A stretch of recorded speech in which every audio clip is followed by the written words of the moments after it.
Welcome in everyone to What Am I Doing in Dinkum. It's going to be some tips and tricks, what I found to help supplement the tutorial in this game. It's just some things that they kind of left out. This game actually has a pretty good tutorial, especially compared to some of the other games that I've played on my own or for this series, but I feel like it needs just a little bit of help with some things that it leaves out and forgot. When I say tutorial, I'm referring to the entire quest chain, if you want to call it that, with the tasks with Fletch that end whenever you get 5 residents to move to your island. This is split into 2 main parts. The first is the basics of the game, which ends once you get John to move to your island, and the second, as I mentioned, ends whenever you get 5 residents to move in and there will no longer be any tasks to receive from Fletch. Like I said, this game does a pretty good job in its tutorial, so the part that we're going to cover is part of getting John to move in, and from there towards the end. Now when you get to John, the first experience you'll have with him is Fletch giving you the visitor's tent for him to come to the islands that you have a shop to use. It is important to note that this is actually the visitor's tent and is not John's final location. I thought that it would be like in Animal Crossing where you get Timmy and Tommy's tent and then later upgrade that tent to a full shop. This, however, is the actual visitor tent where you will have visitors come to your island, the other people that you can get to move in, but at first it's only going to be John. Now the game tells you that in order to get John to move into the island, you need to spend money at his shop, but that is not the case. In reality, the way you get him to move to your island is to get his friendship meter up. This is indicated by the little hearts above the text box whenever you talk to him. In order to get that up, the main way and only way that I know of is by doing the daily job that you can do for them.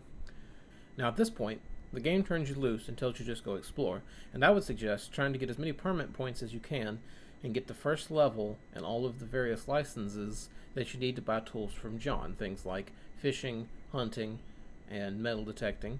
That way you have access to as many resources as you can get. Your dailies will be a good source of these permanent points, but there are a lot of other milestones that you can get very easily, things like walking a far distance, going out to the ocean and grabbing a couple of pearls, catching various types of bugs that you have access to. But at this point, there's a few things the game has failed to mention to you. If you're like me, you may have a daily challenge that says to cook something at the cooking table, or maybe you've just gone to the crafting table, looked at the recipes of things you can cook, and saw the cooking table, and you'll notice that it requires a tin sheet. But even though the game has handed you basically all the blueprints up until this point, even tin bars, tin nails, you do not know how to make a tin sheet. There are 2 main ways to make a tin sheet. One of them makes almost no sense at all, and the other is relatively easy. All around the island, you'll find these little barrels sticking up out of the ground that you can break with either a pickaxe or any other weapon like an axe or one of the melee weapons from hunting. And inside it, you'll find several crafting items, one of those being the tin sheet. Also, once you get access to metal detecting and the shovel, you can dig these up for yourself to get access to more of these items. Now at this point, you may be wondering which of these items you can sell and which ones you need to hold on to. Some of these are very rare and valuable, and others are not. I will say the ear hats, as far as I know, is just a fashion item. I've yet to run into a crafting recipe that needed them. Things like the green board, the rainbow wire, and the engine are all very rare and should be held on to, as many as you can. Other things like gears and springs, you're going to find quite a bunch of those, so you can sell those in moderation to make some easy money. The shiny discs are another thing that you should hold on to. While not as rare as the previously mentioned ones, there is a special vendor named Franklin who will buy these at an exorbitant cost. It is an easy way to make money early on. Now once you get John to move in, his shop will be expanded and have a lot more items. One of the items in that shop is called the Machine Book. This book, while holding it in your hand and looking at a machine, will tell you exactly what items you can feed into that machine to get an output. I'd suggest buying this book as it is sort of its own mini tutorial or extended tutorial for things in the game. And if you look at a table saw, it will tell you that you can put a tin ingot in it. And yes, that is the second way that you get a tin sheet. It does not make any sense because table saws are meant for wood. If it were a chop saw or something like that, maybe, but whatever. It would make far more sense to just go to the crafting table, Another item you may find yourself looking for is cement. Maybe you've got some other crafting recipes that require it, or you have another villager moving in who needs it for their house, but you do not know where to get it. Well, as we'll return back to our friend John. In his shop, he will now sell, once you have it fully upgraded, a rock grinder. The rock grinder turns rocks and makes them into cement. Now that John is established on the island, you'll be in what I call the second part of the tutorial, where all you're trying to do is to entice all the rest of the villagers to move to your island, and indeed you'll find you want to do this because the more villagers you get to move to your island, the more things that Flesh will give you access to, such as the museum, the deep mine, the job board, or the request board, and the bank. All very useful tools outside of regular villagers. Now at this point, don't be too afraid to just burn through days. This isn't like Animal Crossing where you've got all day to do things. You have very few things you can do in one day, and then it's time to sleep and move on to the next. One of these is doing the one job for your visitor. Now you only get a visitor every other day. Of course, once you get access to the museum, you'll want to slow down and try and catch all of the bugs and fish for that particular season to mark them off the list. Now once you've done enough jobs for Theodore and have increased his friendship meter, he will start selling things like the camera and bug book and fish book.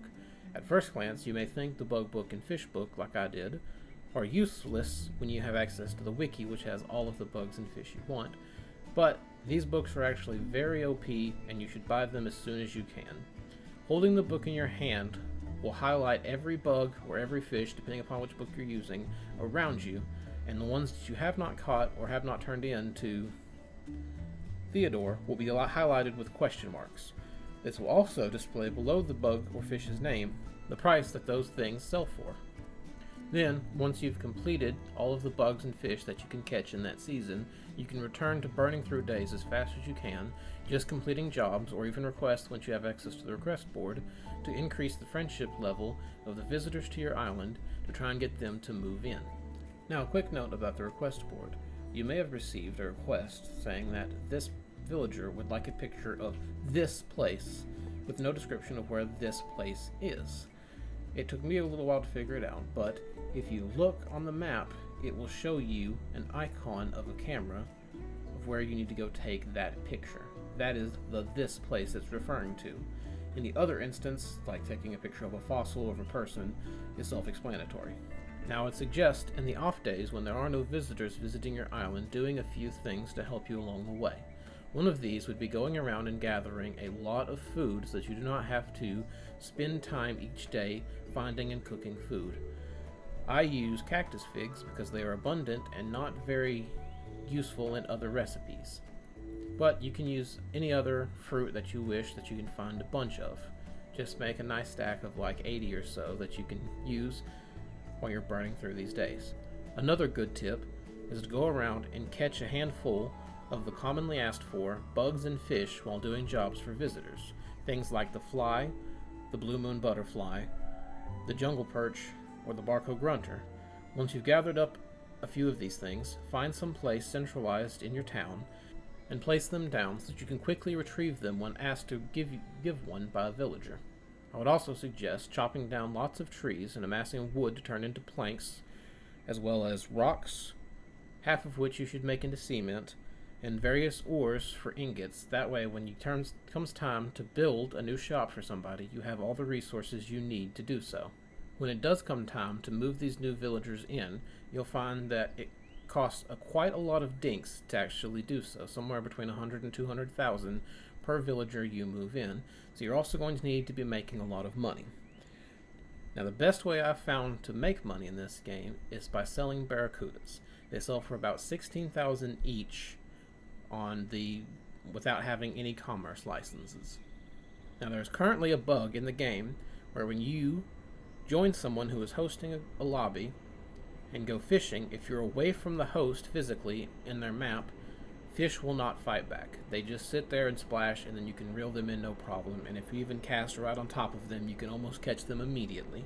And I would suggest taking advantage of this bug to fill your inventory with as many barracuda as you can. Now, if you don't have someone to play with, it seemed like there was always at least one publicly open game when I checked before.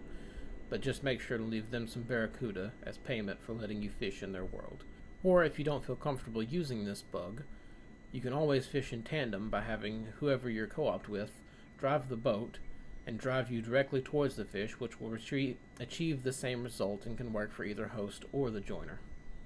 The only downfall in this method is that barracuda are not available during winter. So what I do for during the winter months to make money is either A, selling discs to Franklin, or the far better method of collecting pearls out in the ocean. Pearls sell for around 6,000 each without a commerce license and respawn daily. You can easily make yourself a boat and go out in the ocean on a clear day and see their bright shiny sparkles under the water. Then use your map and mark the location of each pearl as you find them and get a good handful together. Here I have about 31 that I go out and hunt. It doesn't take much, and these net me about 200,000 per day on selling them. With either of these methods, you should easily be able to make all the dinks you need very quickly to be able to afford to move all the villagers into your island and get to the fun part of the game, which is the decorating. Now lastly, I want to talk about a couple of items that need a little further explanation than the game gives. One of those being the Gacha Machine that you can purchase from Franklin. Now if you're like me, you purchase this machine expecting it to do as it says, where you put money in and get an item, but then when you place it down on the ground, you have no interact option. However, the solution is easy. If you open your inventory and click on your dinks, it will actually extract them out into an item. Then you can place this in your hotbar and use that to interact with the machine at 5,000 a hit. Now the output will not happen until the following morning, when the game will spit out one randomly generated item. The outcome of this is determined when waking up that morning, which means if you want to determine what item you get, place this item next to where you sleep so that when you wake up, if you like the item it gives you, you can continue with the day, but if you do not like the item it gives you, you can simply reload your save until it gives you an item that you feel comfortable with. Now the last thing I want to mention is the repair table. Once you've met Franklin, you can notice that you can have him commission you items, one of which being the repair table. He also subsequently sells the repair kit required to use this table. They have an exorbitant cost at 30,000 apiece, which makes them seem useless for repairing one item, but in fact they do not repair just one item. They are also quite OP and will repair an entire inventory's worth of items with one repair kit, making them an invaluable resource. That pretty much covers all the things that I feel the game fails to tell you and should help you better understand what you're doing in Dinkum. Thanks for watching.